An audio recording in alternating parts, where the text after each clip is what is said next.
Let's talk about the loophole that isn't a loophole anymore, because if you don't know this, this could cost you a lot of money, whether you are a paying parent or a receiving parent. Now, it used to be that if someone made a payment and it wasn't 100%, they could get away with it being a partial payment. And by that, a partial payment was any payment above 90% of the child maintenance that was due.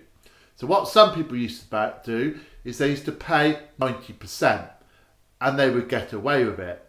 Well, it's all changed. That is no longer a loophole as of October 2023. So some time ago, the Child Maintenance Service changed that. They removed that child maintenance loophole. Nowadays, you have to pay 100% of the money that's due. If you pay less than 100%, they regard it as a missed payment. And if it's a missed payment, that means they can put you on collect and pay. So no longer can you pay 90% or 95% or 96%. You have to pay 100%. If you don't, you risk going on to collect and pay. You have been warned. That's their policy. It changed last year. Now, if you're a receiving parent, I urge some caution. When you report a missed payment, you are not reporting a missed payment. You are actually making an application to swap to collect and pay. If you're not already aware, collect and pay is the service where you as a receiving parent pay 4% extra in collection fees. So in other words, your CMS that might have been £100 is now only £96. You lose money. You lose money, charge an admin fee because they collect.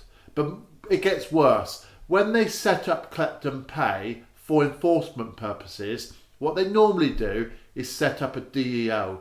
Now you can check out my other video on the subject, but in a nutshell, when a DEO is set up, it can take up to 3 months. Can you go without the child maintenance for 3 months? That's the question I ask you. If you can go without child maintenance for 3 months and you want to report a missed payment, okay, i.e. after 3 working days, go right ahead. Okay. But I would strongly advise that you just think about this. If someone is in financial difficulty and they can't pay but they can pay you next week, it's better to get 100% of the money in a week's time and get your future payments on time than to actually get no money for 3 months because they're putting them on a DEO. So just bear that in mind. It might save you a lot of problems. Okay, a DEO is not a good thing if it's a one-off missed payment. Now obviously if it's a regular missed payment, there's a reporting mechanism for that. But just consider if it's one slightly late payment, slightly underpayment that's going to be made up, just consider not reporting it. Okay. Now if you like this video, if you've got this far, can I suggest that you might like to subscribe? You might also like to put a comment down below if you've got a particular question and I will answer that comment. But again, if you like this video, you might like to consider watching the video that's coming up now.